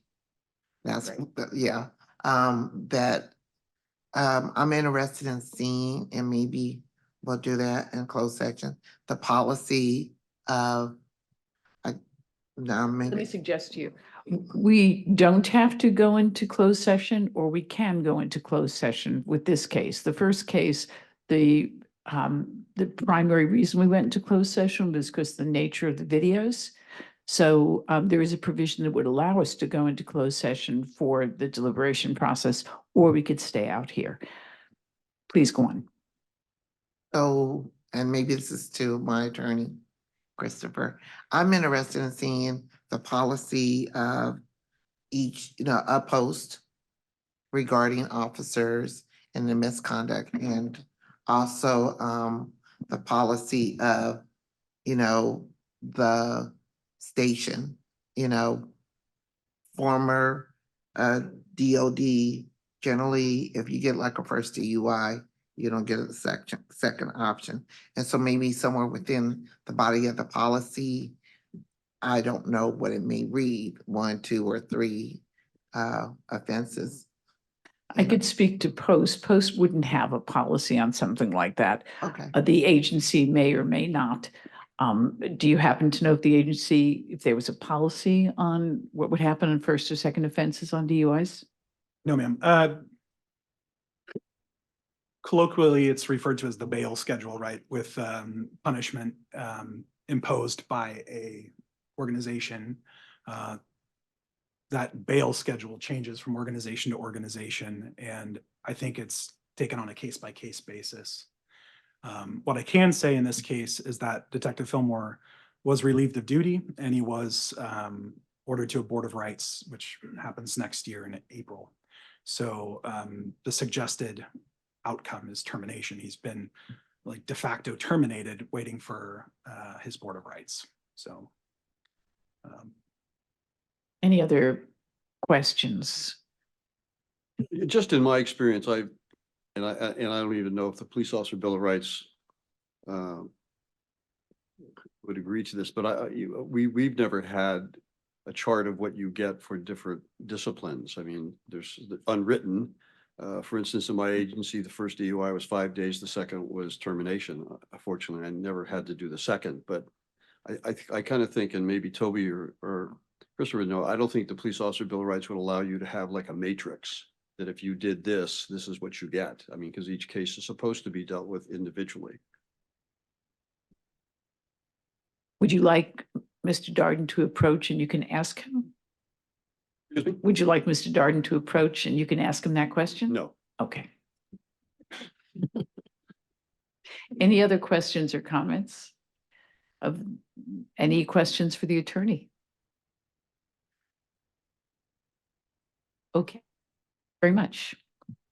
So now I would like to know if any member would like to go into closed session, or if you'd like to deliberate this out here.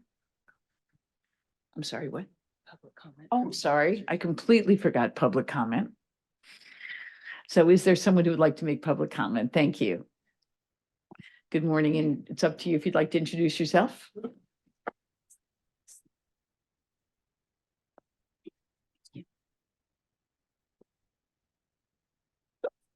Good Morning, Ms. Wilcox. Good And morning. I apologize for having stalled on that. No, that's okay. It's new.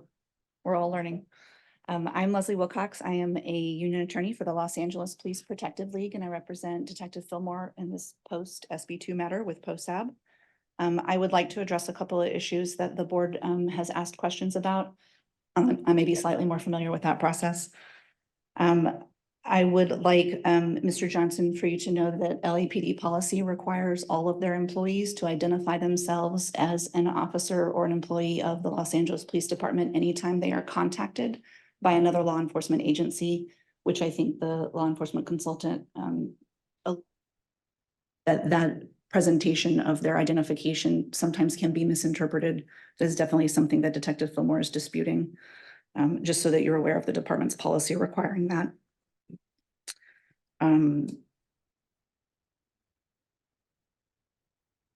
And Ms. Crawford, I also wanted to let you know that Detective Fillmore disputes that he did not have authorization to have that detective car at home. That's one of the issues that will be appealed in his Board of Rights that is scheduled for April of 2024.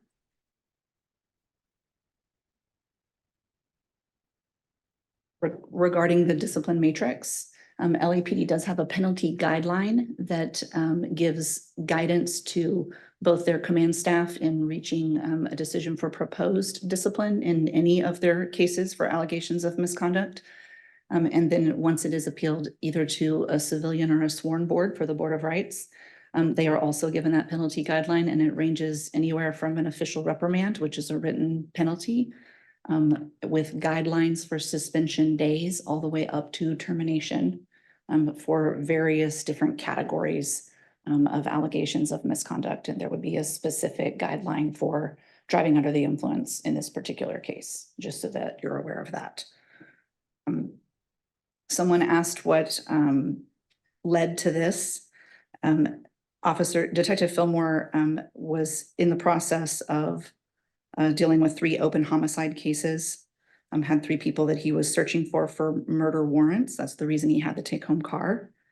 He was in the middle of 2 murder trials and was up for a promotion to a detective 2, and learned shortly before this incident of the second DUI that they promoted someone that he had trained himself to that position. Thank you. Counsel, would you mind sitting down? I think the mic carries better if you're sitting and course. pulled towards you. Thank you. And I'm sorry to interrupt. That's okay. They were promoting someone that he had trained that had 10 years less experience than him. And given the amount of time that he had been with the department and the work that he was doing, this was fairly devastating to him, and unfortunately triggered a relapse to his alcohol addiction, which led to the second DUI that we are here about. Since then, when he was taken to the hospital because he broke his wrist, immediately upon being released from the hospital, he went to an inpatient program for alcohol addiction and was there for 65 days and has been sober since.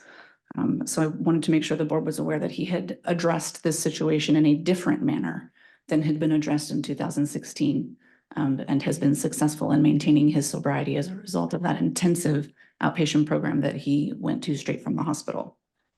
Additionally, I am requesting that the board defer this matter until his Board of Rights.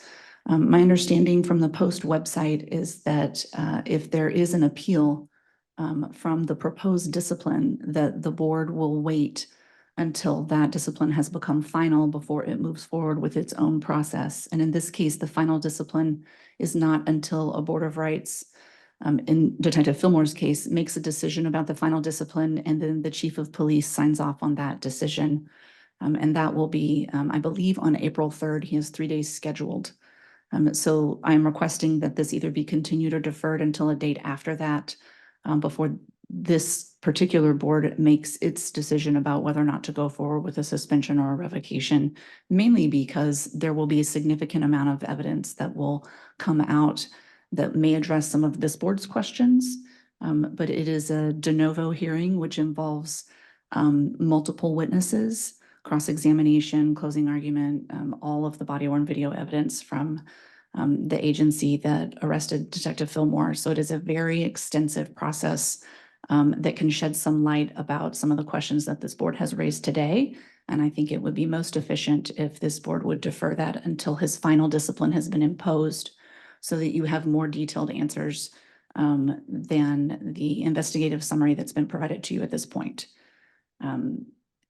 According to the frequently asked questions on the post website, that my understanding of POSAB is that it will not undertake a revocation or decertification or suspension recommendation until the discipline is final. In Detective Fillmore's case, it is not final yet. As the law enforcement consultant told you, he is still technically a member of Los Angeles Police Department until that board makes that final decision in April of 2024. Okay. I will ask counsel to respond to what the website says and the relationship between a Board of Rights hearing and this board's job in a moment. But let me ask you, you mentioned there's LAPD guideline. What is the guideline when someone suffers a second DUI? It's 20 pages long, so I don't remember that one specifically. I believe. Let me ask you, the guidelines is 20 pages long on what to do if someone has a second DUI? Oh, just the entire guideline. Right. Okay, so you don't know? I can pull it up for you Okay, if you'd like. thank you.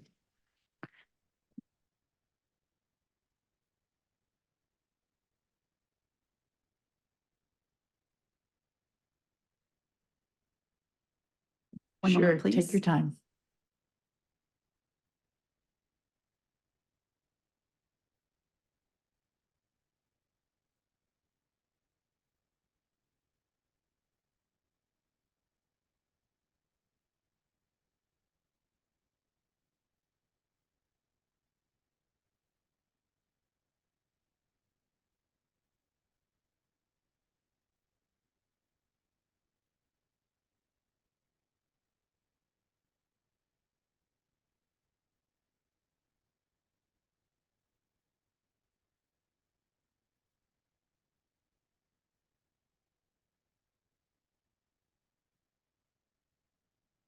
Madam Chair, it's frequently asked question number 23, if that helps. Oh, I think there's, okay, I appreciate the frequently asked question 23, and we'll take a look at that, but I think maybe I asked my question inartfully. I'm wondering what the LAPD guideline is on someone who suffers a second DUI. Yes, I'm trying to pull up their guidelines.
Would you like us to take a 5-minute break or a 10-minute break and give you some more time? I just found it. Thank you. I'm Okay, sorry. excellent. Of course, you just found it. So, yes, of course, Murphy's Law. Please take your time. That's okay. There are different sections for driving and traffic collisions, specifically driving a city vehicle in violation of policy, resulting in a fatality or severe injury. I'm not sure that this technically would qualify as that, but a first offense can go from an official reprimand up to termination. And a second offense can go from 16 days suspended up to termination. And in this case, we had serious injury to the driver. We had a wrist that required surgery and hospitalization for some period of time. So thank you for that. And then I have at least 3 people who can respond to your other question. We'll start with the Assistant Executive Director. Thank you. The division objects to the request for a continuance. The continuance was not received until December 5th, which was after the matter was presented to the board and was posted on the Post website as a matter of public record. More importantly, to speak to the request for continuance in this matter, the Board of Rights hearing has no binding effect with respect to the board's recommendation regarding decertification and therefore should not be delayed. The evidentiary hearing that you heard today in terms of allowing mitigation and evidence and facts to be fully explored will happen before an administrative law judge with respect to the board's recommendation and forthcoming the commission's recommendation. And therefore, this matter should not be continued or told. I respectfully request the board move forward with its decision or recommendation. Thank you. Okay, thank you. Council, is there anything you'd like to respond to? Not, So you're familiar, he is counsel for this board, and then we Understood. also have counsel for Post. Understood. Okay. Yeah, so unless the board members have questions about what they were just instructed on, I concur with the thought that there is no relationship between the Board of Rights hearing and what this board is deciding. What this board is deciding is restricted to the investigation as described. There's no connection. Thank you. And also the chief attorney for Post, Toby Darden, did you want to respond to any of that?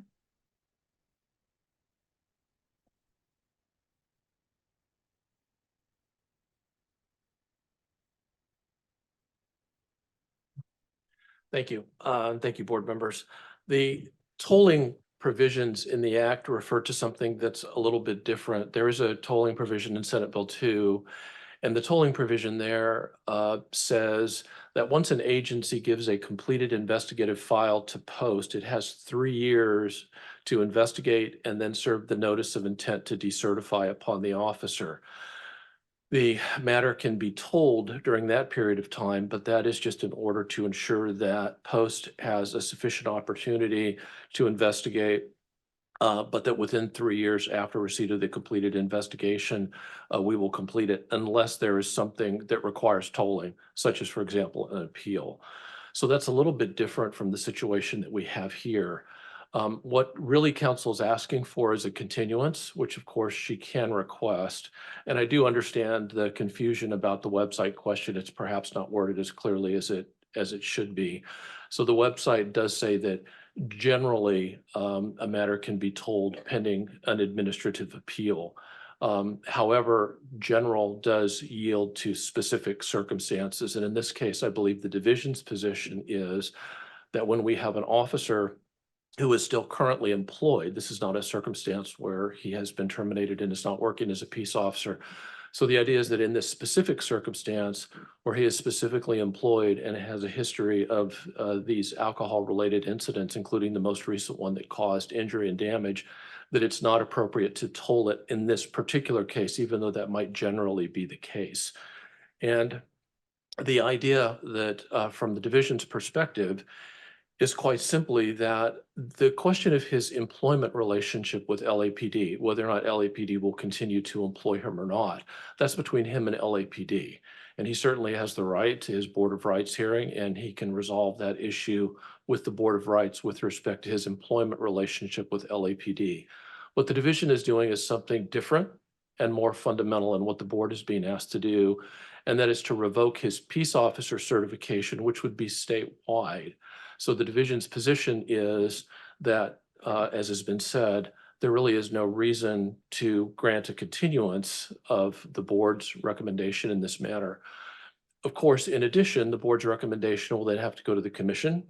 The commission will then have to approve it or not in public hearing, and that will then be sent out to an administrative law judge for determination. And if the Board of Rights is going to go forward in April just simply as a matter of calendaring, this matter wouldn't go to the board until, Anne Marie, what are we talking about, March for the commission meeting? March. The commission meeting would be in March. If the commission approves it, it would refer it back to the division. We would engage the Attorney General's office. They would file an accusation. It would start the process of that whole discovery and that whole administrative hearing.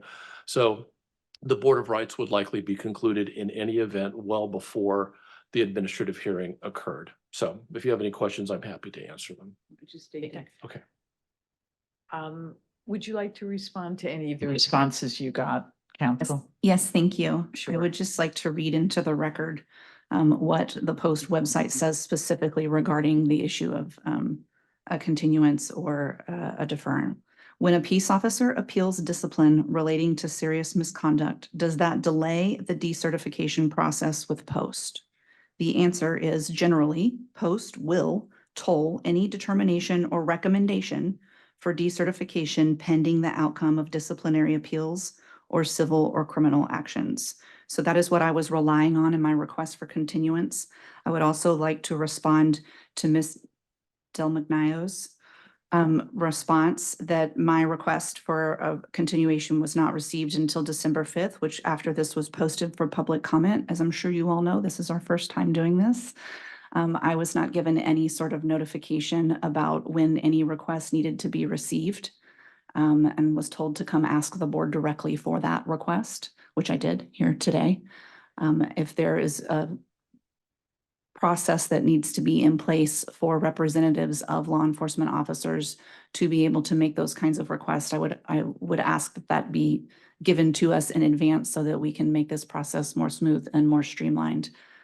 Also, I believe the relationship between this board's duty in making a recommendation for either suspension or decertification is related to the hearing at the Board of Rights. If you are in fact searching for the facts and the truth and the why on why Detective Fillmore behaved as if he did. I think that that's a very serious matter for this board to consider in its recommendation. I would also note as my last point that it appears so far, at least on the information that I can glean from the website, that all other revocations for law enforcement officers in this state have been for felony convictions, and Detective Fillmore does not have that same status.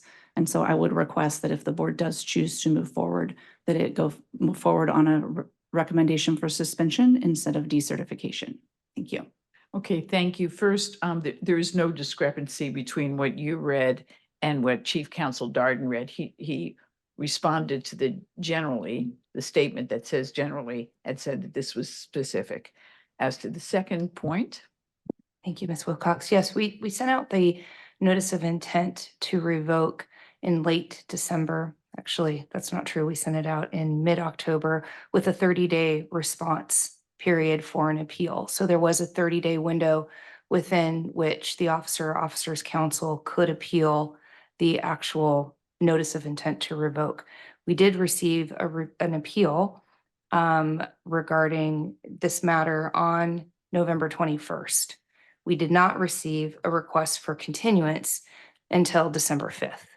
At that point, we had already moved forward with posting the information and obviously sending it to the board for review and consideration. In terms of the final resolutions of anything that has been taken, final actions that have been taken by Post, the reason that the only actions at this point are as related to felony convictions is because this is the first hearing of the board where they can consider acts of misconduct. The felony conviction statute, Government Code 1029, is an absolute. So if an officer suffers a felony conviction, they shall be revoked. There is no discretion on the part of the board or the commission or anyone else for that matter. So that is the reason why the current resolution, if you will, for all of the matters that are posted on the Post website are revocations as a result of a felony conviction, because we are today considering our first hearing for serious misconduct unrelated to a 1029 violation. Thank you. Thank you. Are there any questions from the board for counsel? Yes. For clarity purposes, Clavo, I'm sorry. you stated that your client did not dispute that he disputes that he did not have permission to have his car home stored. But does he dispute the fact that he did not have permission to drive said car while off duty? That's a little bit difficult to answer because of the way LAPD handles their off-duty vehicles for people who are allowed to have cars off-duty. He was responding to meet a supervisor. He definitely did not have permission to drive it while under the influence. He's not disputing that. But he did have permission to have the vehicle in the manner in which he did. Thank you. When you're saying the manner in which you did, but not to drive the vehicle under the influence of alcohol, you weren't Of course suggesting not. that. Okay. Of course not. Yes, Board Member Laura. I have a Oh, question. you didn't. Okay. Yes. Hi, Glazer. I wanted to get some clarification on what his current status is with respect to his ability to serve as a law enforcement officer currently. I know that he's described in the report as being relieved of duty, but he is still apparently an employee of LAPD. It's a little confusing. I actually have this dispute with the department all the time. He's relieved of duty is a terminology that they use, meaning that he doesn't have a badge or a gun. He has no police powers, even in an off-duty capacity, under the penal code. That in for LAPD, once they have determined that they want someone to go to a Board of Rights to be considered for termination, they are still on the payroll of the city for 30 days. After that, they are no longer on the payroll of the city, but the department still believes that they have control over that particular employee while they are pending their appeal. I don't know if that clears it up. That partial Okay. clarification, thanks. And then I think my question is for other people as well, which is, what is his status with respect to post at this point? Is he under an immediate temporary suspension? And or, you know, is he, yeah, I think that's my question. Okay, Is he? I'll ask Anne Marie to respond to that. Thank you, Board Member Glazer. No, he is not. And the reason Mr. Fillmore, Officer Fillmore is not under an immediate temporary suspension is there is no authority in this case for the executive director to take that action because he has not been terminated. He did not resign during a pending investigation, and he was not arrested or indicted for a felony matter. We don't have the authority to issue an immediate temporary suspension. Thereby, Mr. Fillmore is, at this point, his certification status is free and clear. He could seek employment from another agency. He's not restricted in terms of his ability to retain a law enforcement position elsewhere. Anything else, Mr. Glasser? No. Thank you. Ms. Pena. I have a couple of questions, actually. I'm trying to understand the Board of Rights versus the revocation proceeding that we're considering here today. Let's say, for example, we recommend revocation. It goes to post upholds that. Does the Board of Rights hearing still go on? And if so, how does that then impact a post decision on revocation? I'm asking actually any of the attorneys. I'll just speak to the Board of Rights part, if I may. Sorry, you can go ahead. Go ahead. Okay. Again, this is all new to all of us in this area. My belief would be that if this board and the post commission at its final decision revokes his peace officer certification, then I think under his MOU, he would have a right to go to a Board of Rights and still appeal that, but they would not be able to reinstate him to his position because he wouldn't have a certification. Anybody else on that? So I just want to reiterate what Mr. Darden had explained about how the two tracks are completely separate. Sorry, is it picking me up? The two tracks, the disciplinary track between the officer and the agency, that is completely separate from our revocation process and the statutory scheme that is set forth by SB 2. So the outcome of the disciplinary proceeding or the appeal with the Board of Rights, it really has no bearing on our decision to move forward with revocation. It's somewhat intentional right? This board is making independent recommendations, independent of the agency's determination of their employment issue, right? And so they're discrete and unconnected. Does that make sense? Yes. And an agency decision does not preclude post from moving forward with the recommendation for decertification. Other questions? Second question is, and any of the attorneys, feel free to speak to this. Is there any significance to be obtained from the fact that the first offense was more than 4 years before the second offense? Does that matter at all? I can respond to it from the board's position. I believe the reason, and the division can speak to this, that this was brought to everyone's attention was because of the contract, for lack of a better term, that was articulated. So after his first DUI, he entered into a contract, and you read the terms and conditions of that, not drinking alcohol, not going to a place where alcohol is served, and more of that. And then certain number of months later, he violated. I think the point was to show the information about the fact that he had these very strict terms and merely months went by before he violated them, but to also show that in fact the 4-year period had ended. Anybody else want to say anything about that? I would just only note that the contract had ended. It wasn't a violation of the contract. Correct. It was not in violation of the contract. It ended. I think it was 9 months previous. Is there any significance to that? Only whatever significance you place on that. Oh. There's no legal significance. Okay, thanks. Any other questions, Ms. Pena? I do. Yes, have a Mr. Johnson. Yes. Ms. Pena, is that all your questions? Okay, Mr. Johnson, please. Okay, I'm kind of still stuck on this idea when I use the word bribery. Because in the report, and I guess I'm just trying to understand if he really accepted his responsibility for what he did, but it states, on at least 2 occasions during the investigation, Fillmore attempted to use his position with the department to secure release and avoid the ramification of his actions. He told Morgan that the two were on the same team, that the investigation, did not have to go this far. And if it were up to me, I would let it go. And of course, it goes on to talk about him attempting to hide this matter. And so it's very concerning to me that we're being asked, I guess, by his counsel, you represent him, correct? Yes. To overlook this, to give him time. And so I'm troubled with that. I just want to put that on the record. And I think the council made reference to it, and I believe, and please correct me if I'm wrong, when you said he is required to let them know that he is a member of law enforcement when you work for the LAPD. And that was in reference to the articulation of that position. It was not in reference to everything else you just read.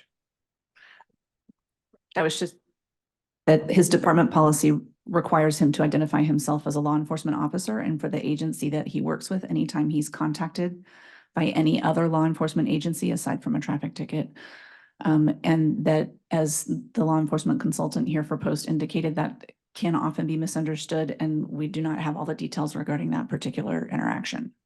It's just troubling in the report that he, at least the investigator said he attempted to use his position, not just showing the badge, but attempted to use the position to just totally make this go away.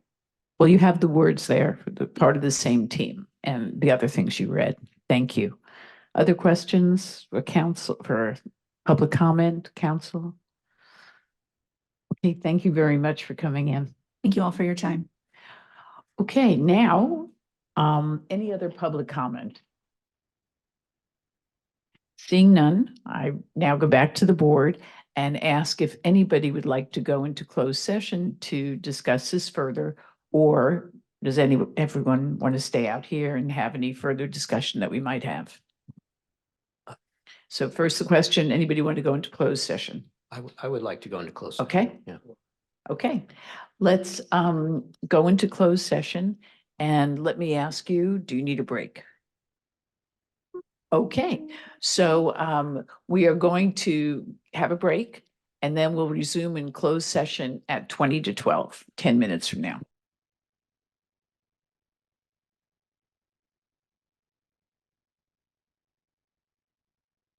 Yes. But just to get you squared away on the timing. And we are not quite on the record.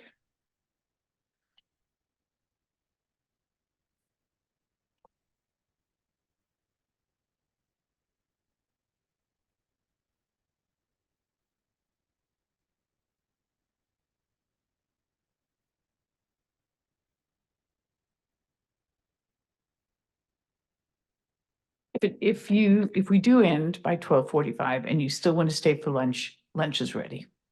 You still have to pay Chandler $14. Okay. You tell me when you're ready. No rush.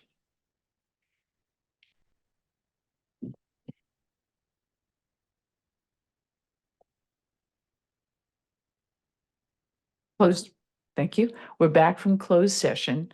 Are there any additional comments or questions from any board members? Seeing none, is there a motion? I'd like to make a motion to decertify. Okay. Is there a second? Second. Okay. At this point, we'll take a roll call vote. The motion is to decertify this, to recommend to the commission that this officer be decertified. Mr. Wallace, Mr. Board Member Buchan. Board Member Clavo. Aye. Board Member Crawford. Okay. Board Member Doyle. No. Board Member Dudley. Aye. Board Member Glaser. Aye. Board Member Johnson. Aye. Board Member Lara Nay. and Board Member Pena. Aye. What does that tell us? We have 5 yeses. And we have 3 nays. So again, this is based upon a majority, so that motion has passed. And the recommendation to the commission that this officer be decertified.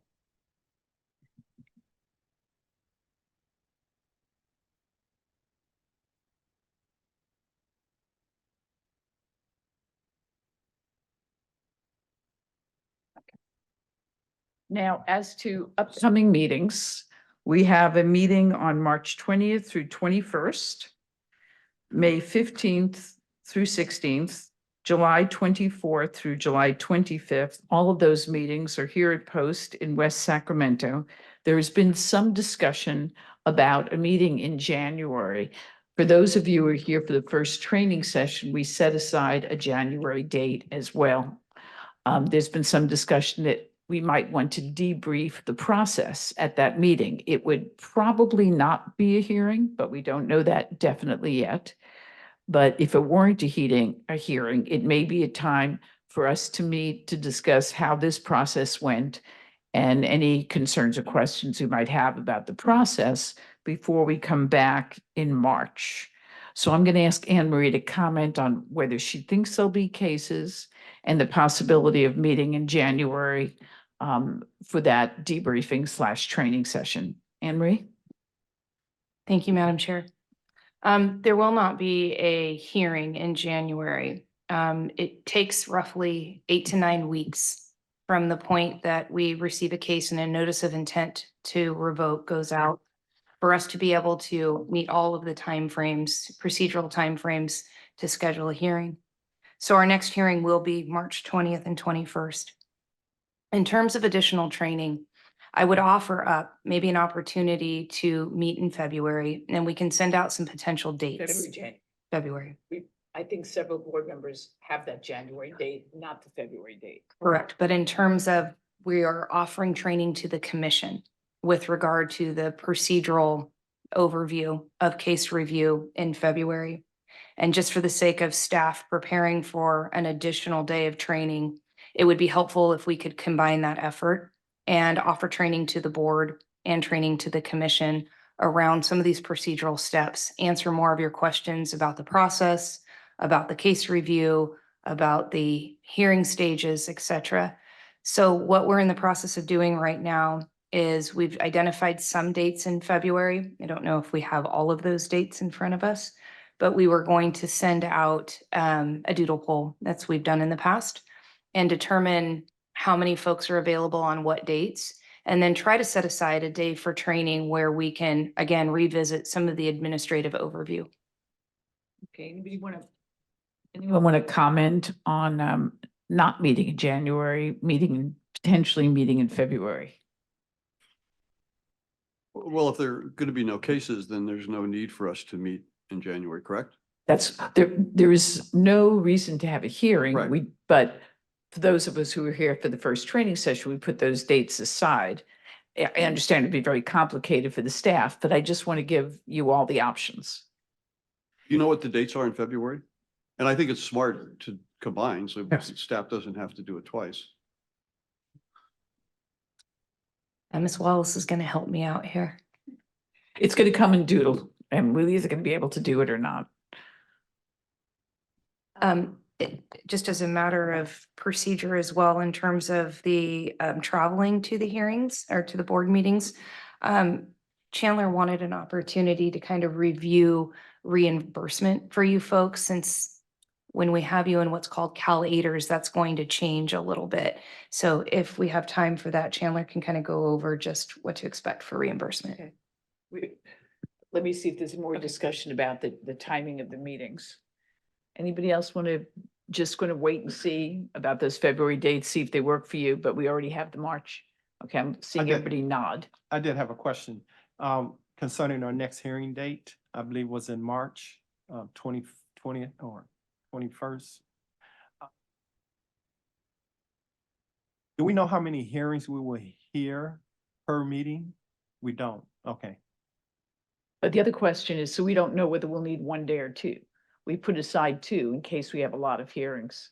But generally, the way we know how many hearings we're going to have is, you heard Anne Marie talk about that 30-day rule. So they get letters and they have 30 days to respond. We don't yet know how many letters will be sent out, and we don't yet know how many will want to come before this board. Okay, is that correct? Okay. Okay, so I think we know where we are, and let's turn to Chandler for our travel. Madam Chair, thank you. I just want to touch quickly on how the reimbursement will work for the purposes of this meeting. You will receive digitally a letter of agreement from me, and that's going to contain instructions on how you will go through the reimbursement process. Now, as Anne Marie mentioned, we are going to eventually have you guys logged into Cal-8ers to where there's a direct bill to the division rather than yourselves. Until that occurs, we have to do it the way that we've done it for this meeting, as far as your travel and hotel accommodations.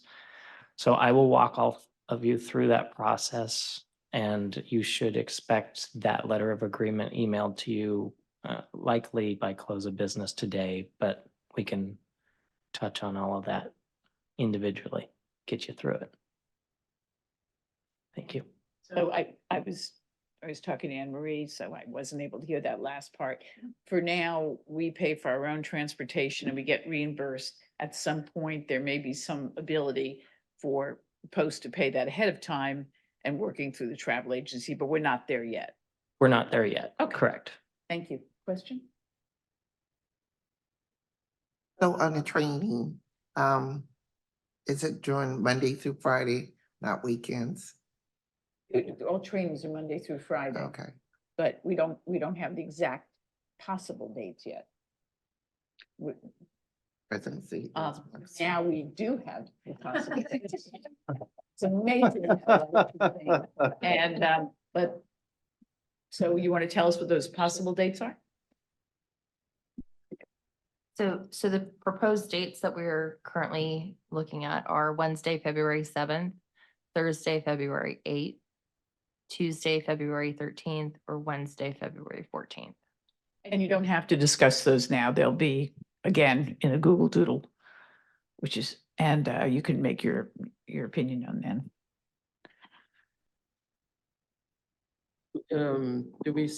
Do we give you our preference now or we do it later? We'll get the Doodle. We'll send a email with a Google poll. Okay, and we'll okay, collect got it. Everyone's availability. Yes, thank you. So, as this was the last item on the agenda, do any of the members of the board have any additional comments before we adjourn? Seeing none, I'll need a motion to adjourn for the record. Please clearly state your name and your motion. Doyle so moved. Second, Crawford. All in favor? Aye. Any opposed? Any abstentions? Okay, it was unanimous. And in fact, the motion passes and we are adjourned and we'll see you in either February or March. Thank you very much.